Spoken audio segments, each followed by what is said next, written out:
Hello दोस्तों, स्वागत है आपका मेरे channel hello in horror nights में। आज का वीडियो बड़ा ही मज़ेदार होने वाला है, तो ऐसे ही मज़ेदार हॉरर वीडियोस के लिए मेरे चैनल को सब्सक्राइब और बेल आइकन को प्रेस करना मत भूलिए। तो जैसा मैंने शुरू में कहा था कि आज का वीडियो बड़ा मज़ेदार होने वाला है, क्योंकि हम ऐसे अर्बन लेजेंड की कहानी की बात करने वाले हैं जिसने ईयर 90s में पूरे जापान को अपने खौफ में रखा था। तो चलिए देखते हैं कौन है वो अर्बन लेजेंड। मैंने इस टॉपिक पे तुरंत ही रिसर्च किया और आज इस वीडियो में मैं आपको द अर्बन लेजेंड कुचिसाके उना के बारे में कुछ ऐसी डिटेल्स बताऊंगा जिसके बारे में शायद आप नहीं जानते होंगे।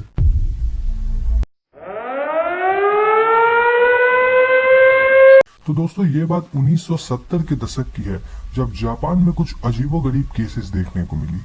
लोगों का कहना था कि जब वो रात को अकेले ट्रैवल कर रहे होते हैं तो उन्हें एक औरत सर्जिकल मास्क लगाए घूमती दिखती है।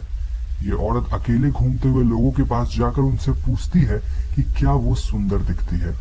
अगर उस इंसान का जवाब नहीं होता है तो वो औरत उसे एक कैंची की मदद से मार डालती है। लेकिन अगर उस इंसान ने अपने जवाब में हाँ बोल दिया तो वो अपना सर्जिकल मास्क हटाकर अपना पूरा चेहरा दिखाती है और इस औरत के चेहरे पे जख्म के निशान होते हैं, मानो किसी ने चाकू से इसके होठों को दोनों तरफ से फाड़ दिया हो। नाउ ये वापस उस इंसान से पूछती है कि क्या अब भी मैं सुंदर दिखती हूँ। अगर जवाब ना है तो वो उस इंसान को मार डालेगी और अगर जवाब हाँ है तो वो इस इंसान के चेहरे पे अपने कैंची से उसके होठों को काट कर ठीक अपने जैसा जख्म देगी। इस जख्म से पॉसिबली उस इंसान की मौत हो जाएगी। नाउ आई नो ये सुनने में थोड़ा अजीब है और ये एक ऐसी परिस्थिति है जिसमें आगे कुआं और पीछे खाई है, लेकिन ऐसा ही कुछ जापान के लोगों के साथ 1970 के दशक में हो रहा था।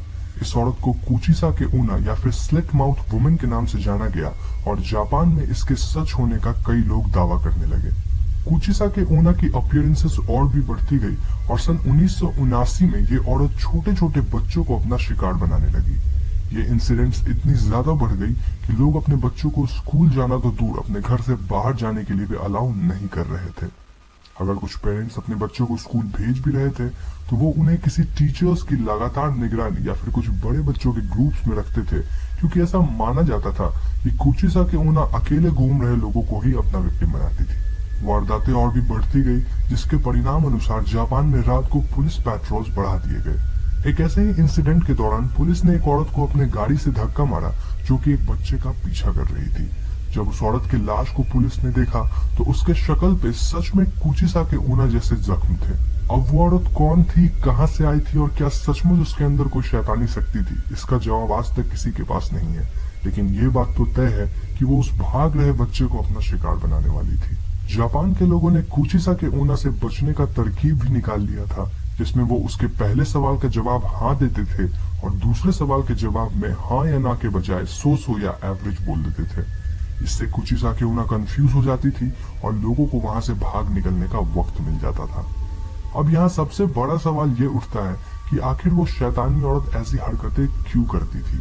इसका जवाब देने के लिए मैं आपको 1200 साल पीछे ले जाऊंगा, जब एक बहुत ही खूबसूरत लड़की की शादी एक समुराई से होती है। इस लड़की को अपनी खूबसूरती पे बहुत नाज था और वो खुद को बहुत ही हाई रिगार्ड में ट्रीट करती थी। उसे अपनी खूबसूरती पे इतना घमंड हो गया था कि वो किसी और इंसान के साथ अपने संबंध बनाने लगी, जबकि उसके संबंध पहले से ही एक समुराई के साथ थे। जैसे ही इस समुराई को ये बात पता चली, वो अपने तलवार से इस लड़की की शक्ल को एक कान से दूसरे कान तक चीर डाला और फिर वो बोला, अब देखते हैं कौन तुम्हें सुंदर बोलता है। वो लड़की वहीं मर गई और फिर वो कुचिसाके उना नाम के स्पिरिट के रूप में वापस आकर लोगों को हॉन्ट करने लगी। अब चूंकि उस समुराई ने बोला था कि उसे अब कोई सुंदर नहीं बोलेगा, वो राह चल रहे लोगों से यही सवाल पूछती थी कि क्या वो सुंदर दिखती है और फिर वो उन पे हमला कर देती थी। 1980 के दशक में कुचिसाके उना एकदम से गायब हो गई और तब से लेकर आज तक उससे रिलेटेड कोई वारदात नहीं हुए हैं। लोगों का मानना है कि जब लोग इसके बारे में बात करना बंद कर देते हैं तो ये कई सालों के लिए सोने चली जाती है, लेकिन जैसे ही लोग इसके बारे में ज्यादा बातें करना शुरू करेंगे, ये वापस आएगी और एक बार फिर से लोगों की जिंदगी को हॉन्ट करेगी। अब ये बातें कितनी सच है ये तो मुझे नहीं पता, लेकिन इस अर्बन लेजेंड की कहानी बहुत ही रोचक है और जब कोई कहानी इतनी रोचक हो तो लोग बातें जरूर करते हैं और उन